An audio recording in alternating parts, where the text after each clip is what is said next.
I want you to think about something today, little flockulators.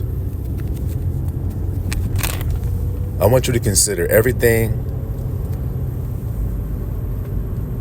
difficult, hard, painful, hurtful. I want you to think about anything like that that you've been through in your life.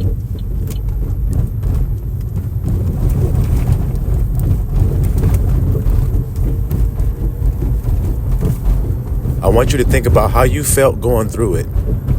Or if you're going through it now, I want you to think about how you feel going through it.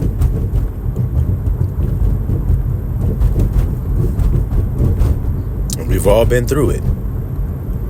But I want you to consider every time that you went through a situation like that, you came out on the other side of the situation a better person. I want you to think about that. Every time you went through a hard, painful, miserable, unfair, or whatever words you want to call it, situation, once it was over and you came out on the other side, you were better.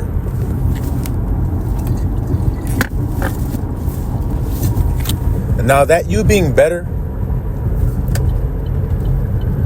I want you to think, as you were going through these hard situations, there were pieces of you being burned off.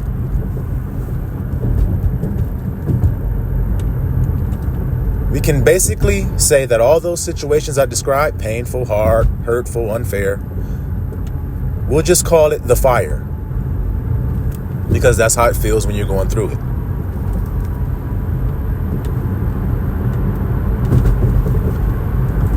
But it burns off all things that aren't really you.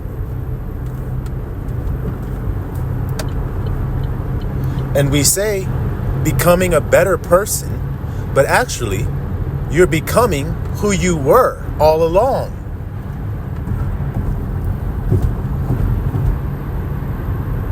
When you put gold in a furnace, the gold is already there. You're not making gold by putting it in the furnace. I want y'all to hear that nice and good. It wasn't like it was just a rock and you put it in the fire and the fire turned the rock into gold. It's not what happened. So it's not that you're becoming something better, are you? You're actually being revealed for what you always were, without all the other junk up in you, or as the scripture calls it, dross.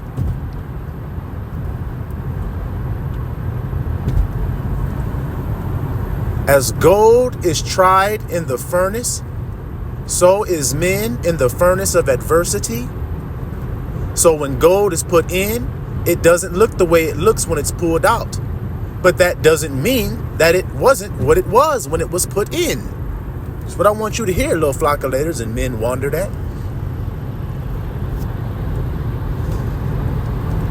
Every time you went through a hard situation, that was the Father putting you back into the furnace again.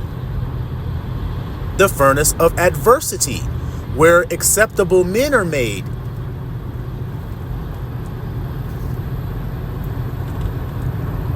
Where an acceptable gold chain is made, in other words.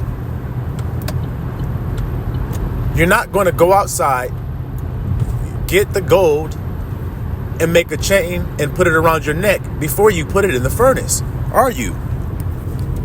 You like, hecky no. I don't want all that extra crap all around my gold chain. I want a pure gold chain. That's what I want. Well, in order to get pure gold, what do you got to do? You got to get all the other undesirable crap out of it. Now, what else does God say about a man and gold?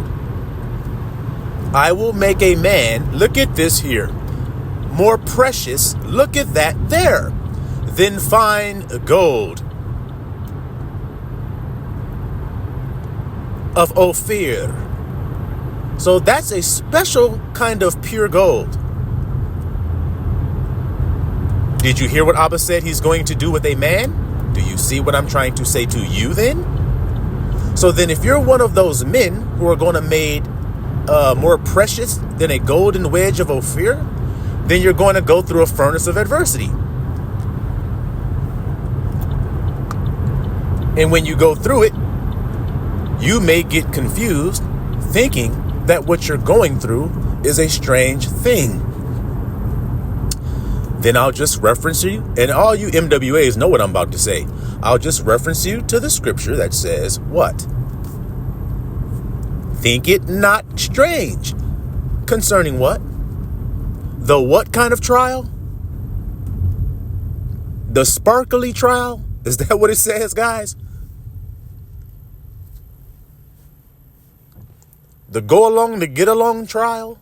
Is that what it says? The flowery trial? The bubbly trial? The moon pies and lollipops trial? Is that what it says? No, it's very clear. Fiery. That's what it says.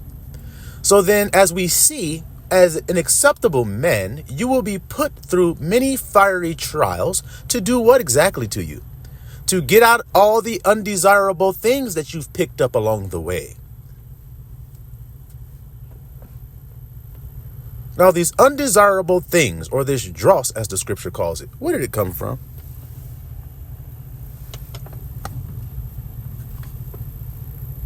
It came from you being buried in the earth. Isn't that true? Isn't that where you get gold from? Gold don't come from Mars. You get it out the earth. So since the gold was put in the earth, other earthly minerals and everything and other metals and everything got connected onto you because you were buried in the earth. Now, a seed doesn't burst forth unless it first be buried and die. Conclicker. So you had to be buried. Well, when you put gold in the earth, other things get to jumping up on it. Tin, iron, copper, and all kind of other shit gets to sticking all up in there. Dirt. Right? Dross, in other words, right? Okay, well, that's you. You were already pure gold because gold is what it is. Gold isn't all that other crap that you see when you find it. You see what I'm saying? When you find it in the earth, that ain't all that you find when you find gold. You find a bunch of dross connected to it. Well, that's the way you was found. Filthy. Did you not read about me? I had on filthy garments. Now, what were those filthy garments that I had on, that I had to be washed free of? My own iniquity. Now, what is the iniquity that we as MWAs were doing? We were dealing with iniquity with ourselves. And it is because you were not doing it with other people that you thought you were good. I don't know if y'all can hear what I just said right there. That powerful piece of nugget of gold I just dropped out there on the table for you guys to partake of. Oh yeah, y'all might have not have known that, MWAs. We're extremely rich. We're the wealthiest. Say it with me. I am extremely rich. I am the wealthiest. Say it with me. That's why we're able to drop all these jewels on the table whenever we decide we want to. That's what you do when you got plenty. Are you thirsty? Because I'll open my belly to you. You're like, what, grandson? You open your belly? Oh my God! Well, living water is going to flow out. Do you want some?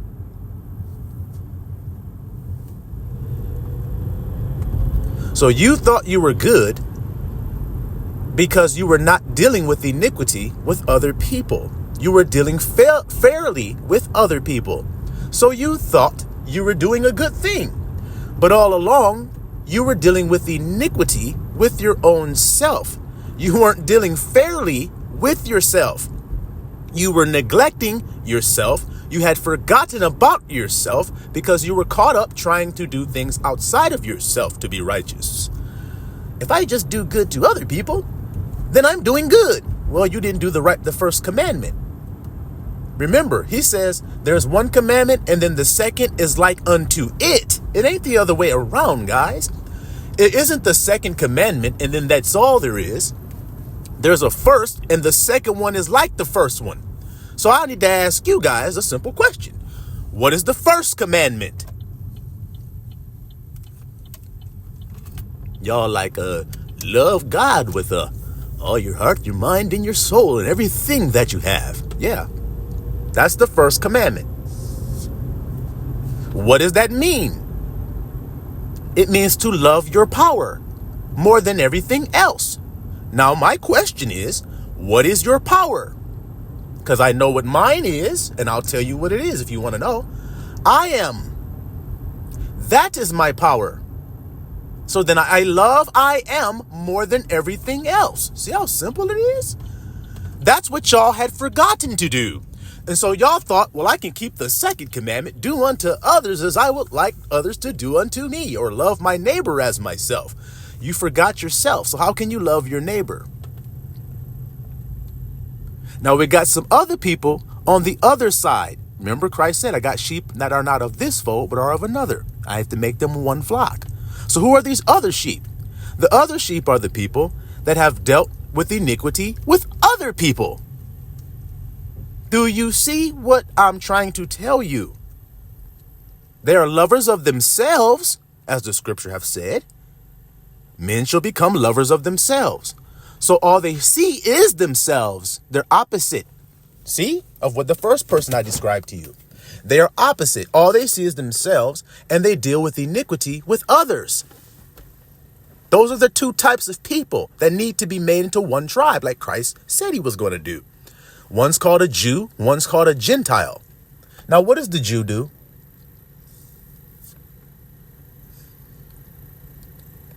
He goes around judging other people on their outward appearance. That's what the Pharisees and the Sadducees and all of them were doing. That's why they were like, hey, don't you know you're supposed to do this? And don't you know you're supposed to do that? They put heavy burdens on other men's shoulders that they themselves will not lift. So do you see the iniquity? That's called iniquity. But in their own eyes, they're righteous. So do you see the kind of person that I'm talking about there? Now, what about the Samaritan? When he saw that man on the road there, he was considered an unclean man. But didn't he see a man on the road and he helped him?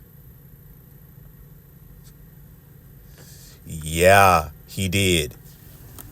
So which one is righteous? The clean Jew?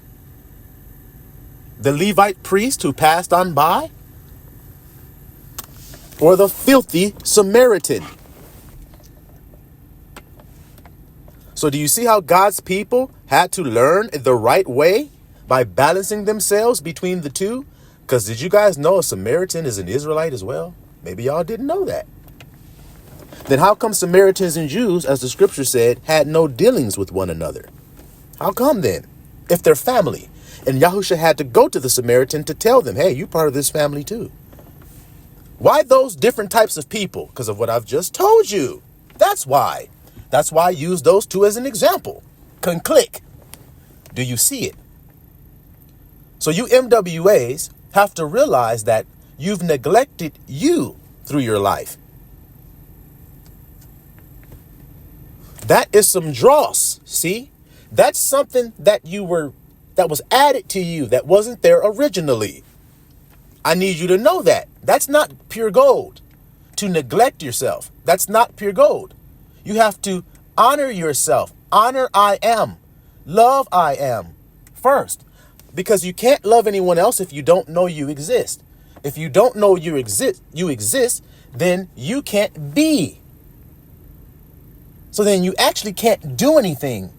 So then while you're saying, I'm doing this, I'm keeping this commandment, I'm doing that, I'm doing this, I'm doing this, you haven't done anything. Does the scripture say anything like that? Those who labor in vain.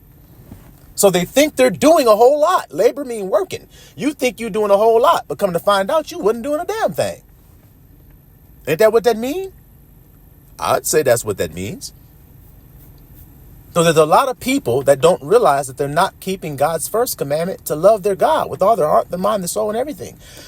They're not doing that because they don't know God's name.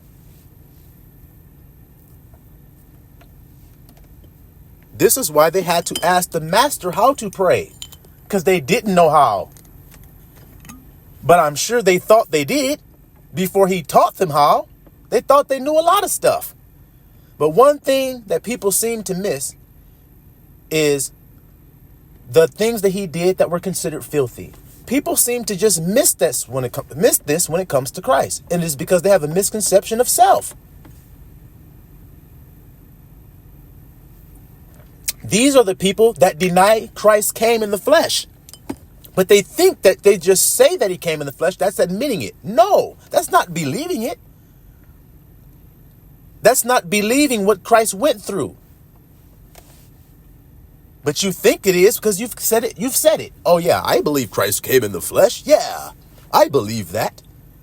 Well, then why do you deny his fleshly existence? Like he never got pissed off.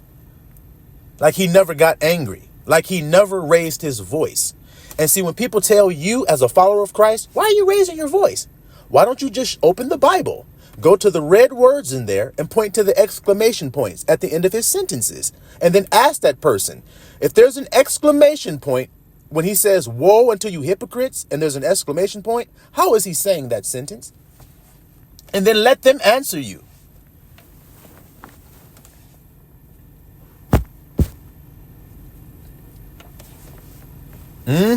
I know.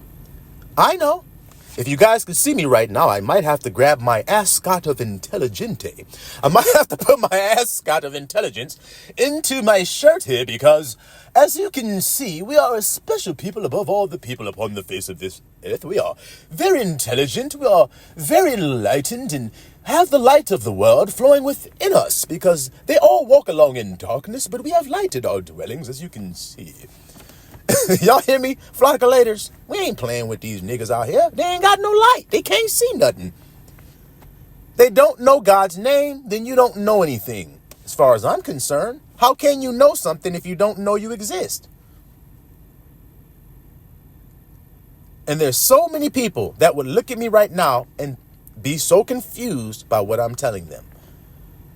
I don't understand what God's name has to do with me existing. Okay, then keep going. You're blind. You're going to fall into a ditch.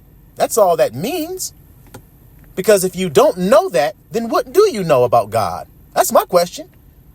If what I'm saying is strange to you, then what does that mean you think of God? What does that mean? That means you don't know God at all. Because what I'm saying shouldn't be strange to you if you know God. If it is, then why don't you battle me? Because you're saying that what I'm saying is not true about God and his name and everything. Then why don't you battle me then? Why don't you come up with something that is better than what I got? But I guarantee you, your ass can't. You're going to submit to me. That's what you're going to do.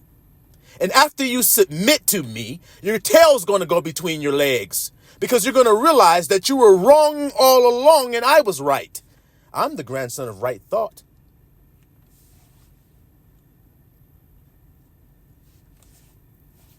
And I know what I'm here to do. Because I know my identity.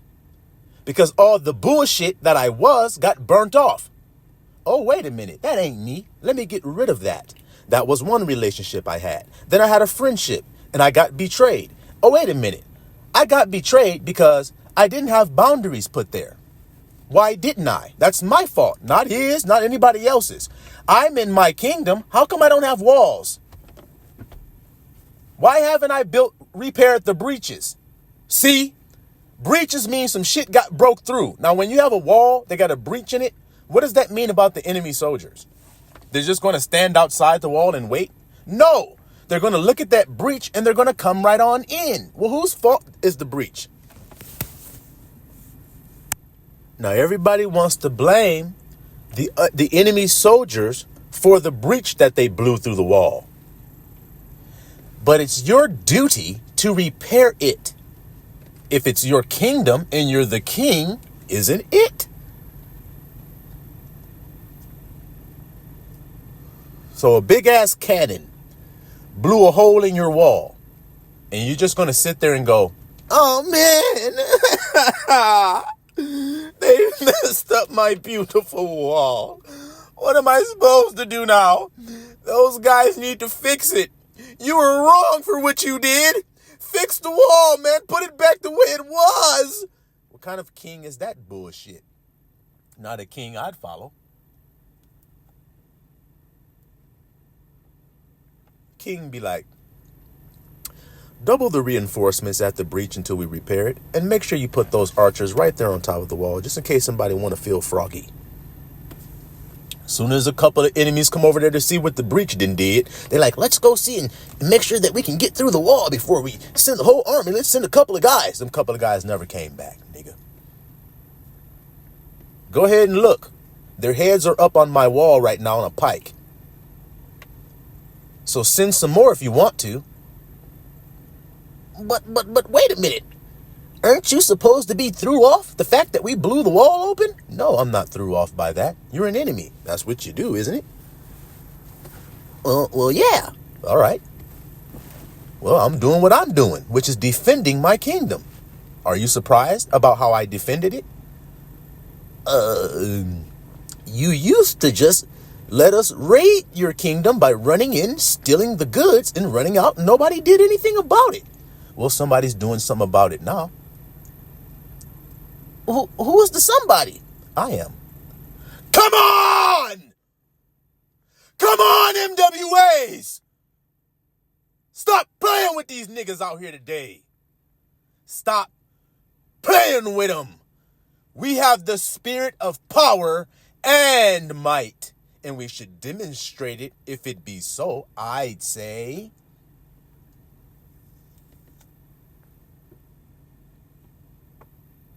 Demonstrating it today, and I ain't playing. There's a new king on the throne in this kingdom because the accuser of the brethren have been cast down. That's why we got the crown. You hear that? And now the whole wide world is going to go into an upheaval. And do you know why? Because y'all have been relying on the old world for sustenance, just like the Israelites did when they were in Egypt. The Egypt was the old world to them, but they relied on it for their sustenance. And when you read your word, you'll see that right there several times. It was better for us to go back to Egypt, for at least we had food to eat and wine to drink. I mean, at least I had an apartment and everything, and I had a car note in the car. I mean, at least I had a motorcycle in my garage and everything. I had a Harley Davidson in Egypt. I mean, shit, I'm walking on foot now. I'm eating manna. When I was in Egypt, I was eating Ruth Chris. I was eating tomahawks every damn day. Now I'm sitting out here eating manna? Fuck. This shit sucks. That's what you're reading. When a nigga get liberated out of some bullshit, he want to go back to the bullshit. He want to go back to being a dog on a leash when a nigga throw a steak to his ass every damn now and again. That was the life. Now you're free, running around, can do what you want to do, and you think that's miserable. What kind of delusion is this? I would rather be somewhere where the people there are telling me who I am, and they're telling me what I am, and they're feeding me, and they're telling me where to live, and they're telling me how to educate my children. They tell me everything, and I love relying on them to tell me everything, because I don't know what I am. I don't know I am, obviously. But you act like you know who you are. That's called pride. That's called hypocrisy at its finest. You're acting. You don't have a flag, nigga. Do you? Yeah, the red, white, and blue. Stripes all on it and everything, grandson. What do you mean? It even got 50 stars. What do you mean I don't have a flag, bitch? That ain't your flag, nigga. Stop cooning. Stop jigabooing. Take back your own identity.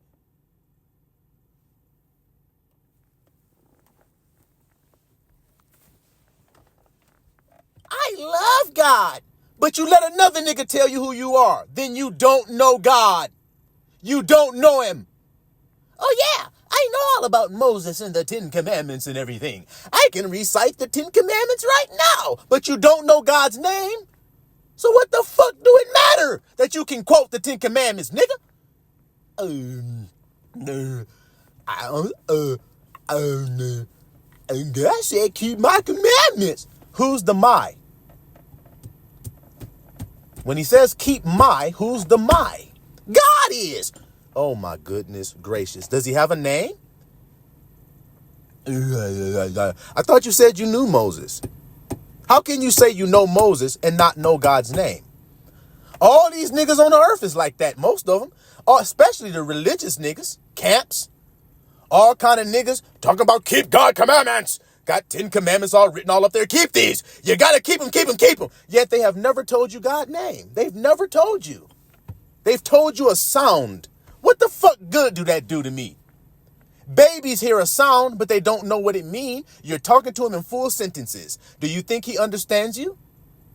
When you're frustrated because you have to change his diaper and you're like, oh my God, all you do is shit, man. I mean, how much shit does a baby have to shit? Every 2 minutes, I turn, there's shit. I change the diaper, you shit. I pull the diaper off to go get another diaper, you piss. Then I have to go get another diaper and then wipe you off again. Then I put the diaper back on. I put you back there. You start to walk around. All of a sudden, oh my God, I have to change a diaper again? You're saying all this. That baby don't know what in the shit you talking about. He just laying there laughing at your dumb ass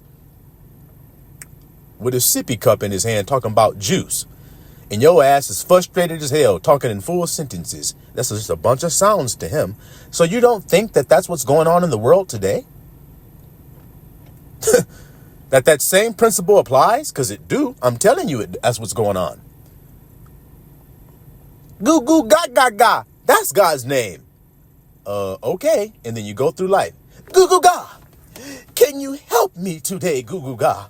Goo goo ga goo ga. Can you bless me, goo goo ga? I'm in distress, goo goo ga. That's basically how y'all sound to the Father. That's how you sound to the Father. Instead, this is what I say. I'm stressed. Okay, well then, I'm relieved. I'm calm and stress-free. Nigga trying to give me an illusion that I'm hungry? Well, I look at that illusion and I use my faith. And I say, I'm filled. Because that's what the Father wanted us to learn when we came out of Egypt. Was that's the right way to live. Now, if that's not, which is, I look at something, it looks fucked up, and I transmute it through faith. I walk by faith. So I don't walk by sight. It look fucked up. I don't walk like that. So since I don't, then Abba responds to that favorably because I walk the way he wants me to. That's what he said about us going into the wilderness. He said, I brought you out here to see if you would walk in my ways. But they didn't believe that that would work. That's why they did not enter into the rest that he had promised them, because they didn't believe him. So you think it's different today that the thing that I'm preaching, people don't believe that's true? The same thing about Moses. Everything Moses said was true. They did not believe him. They did not believe that their power was found in I am. They didn't believe Yahushua when he confirmed that that was what it was, when he fulfilled it in himself, that God is within me. So if you try to kill me, watch what happens. And then he proved it, proving where the Spirit of the Father is, in the temple of I am. That's where he is always going to be. You can't remove him from it. You can't change him. You can't change my Father. And I praise his name for that he is unchangeable. So whatever you think you can try to do, nigga, you can't do shit. Because my Abba is good to me continually. As every step that I take, he blesses it and he brings light to my path. So go ahead and think you can put some darkness on it, nigga, and watch him blast that shit out my way as I come through, nigga. Watch. Watch this rise of a people that you stumped down to the bottom. Watch us rise before your eyes, never to fall again, because we have been restored to I am and our tent and our tabernacle. You have your buildings of brick and mortar. You have your beautiful cathedrals that you've built, but Abba told us to dwell in tents. Don't you come changing us. Don't you come giving us your ways. We reject them. We return to our ways, back to the earth from whence we came.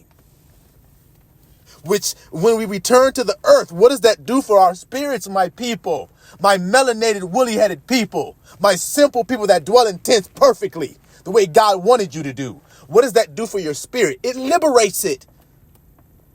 When your body returns to the earth, your spirit is liberated. And y'all don't know what that means yet? It means return to the old path, for in it you shall find rest for your soul. The old path of dwelling in your tent as a plain man, minding your own business, dwelling with I am, loving I am. And now you know how to love your neighbor as you love I am. Now you know the truth, and the truth has made you free from all of those lies that you were taught, all those rudiments of the world, all of those heavy burdens they put on your shoulders to try to fulfill, to be pleasing to God. Love pleases the Father. I dare any of you to tell me that I will be wrong if I live my whole life with love leading me. Tell me that God will reject me at the end of my life if I do that. You can't. So then I'm going to dare all of you to tell me to do something else other than love. Tell me to do something else so I can crush your ass. Because we got a new commandment over here, don't we? A new one, don't we? Now, if we have a new, what happened to the old one? It had to have been paid in full. It had to have been fulfilled. It had to have been used to its fullness in order for a new one to be presented to you. You got an old ass pair of shoes that have worn out. The new one come. When the new pair come, what do you do with the old whole field, fucked up, soul talking and every damn thing flopping ass shoes? What do you do with them? Do you still keep them to think that they're valuable and just hold the new ones in your hands? No, you put the new ones on your feet and you throw the old ones in the garbage. Ain't that what you do? Sometimes the shoe looks the same. You got a pair of white Air Force Ones. As soon as you bought them, you were like, oh, shit. I can't step in a puddle. I can't let nobody step on my shoe. I can't scuff these mugs or nothing. You're walking all tender and delicate and every damn thing. That's the old. You're walking all in and everything, but eventually it's going to wear out. There's nothing you can do about it. We've all been there. Them bitches turn yellow. They get to turning all up at the toe, all bent all up and everything. Got a crease running through the shit. The damn sole is different color than the actual shoe. You're like, what the fuck? These bitches look toe up. You start cutting the grass in them and shit. They turn green. And you get a brand new pair and you put that pair on. The old ones, you just get rid of them. You don't give a shit no more. They stink. They dirty. You don't want them. That's what I'm trying to tell you guys. So do y'all hear that today? That you need to return to I am. That's what this is about. The message of reconciliation to the Father. That is our duty as MWAs, is to reconcile to the Father. Fear I am and keep his commandments, for this is the whole duty of man. Fear I am and keep his commandments. Behold, I give you a new commandment, that you love one another as I have loved you. So how has I am loved me? Graciously, tenderly, with great long suffering and patience.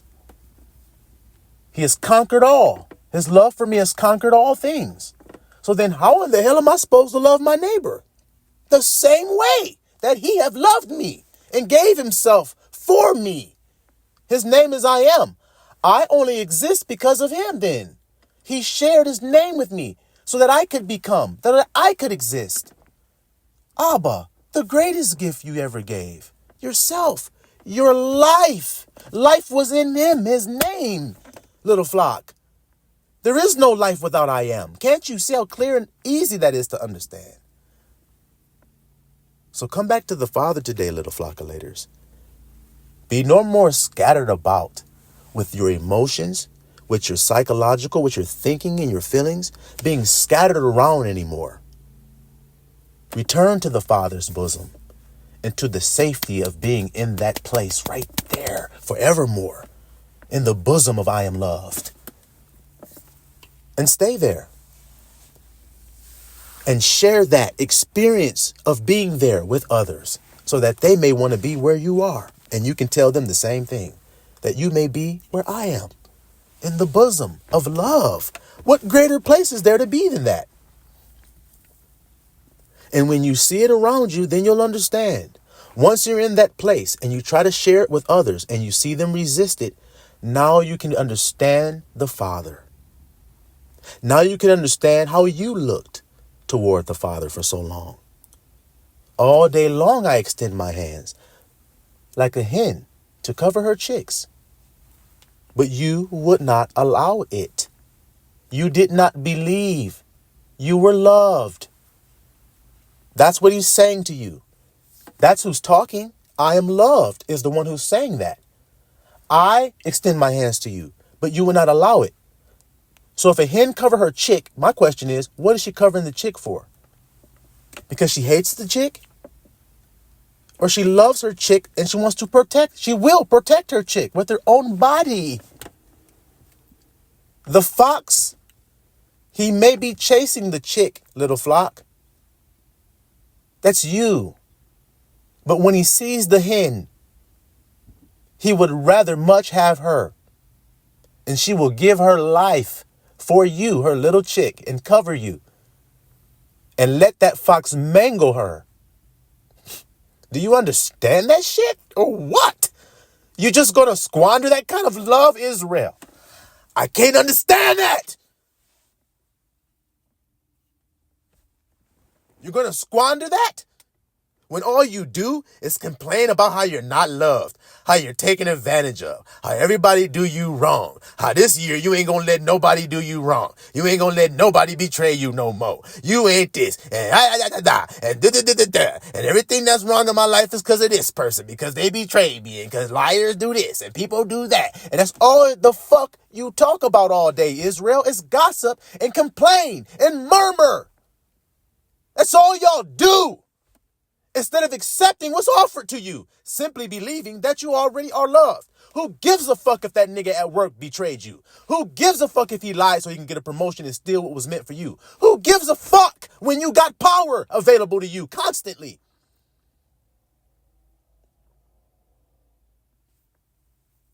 When you claim that thing through the name of the Father, no one can stop you, Israel. No one can stop your power. This is why they removed it from you and blinded your eyes to it. Because you're an unstoppable force once you obtain it. Nothing can stop you. And I'm proving that here today. Because as I always say, if I'm wrong, tell me I am. I'm asking you to do it, if it's possible. If I'm wrong in what I have said today, tell me I'm wrong. Now, once you guys who are witnessing this see that nobody tells me I'm wrong, then what the fuck kind of preaching have y'all been listening to?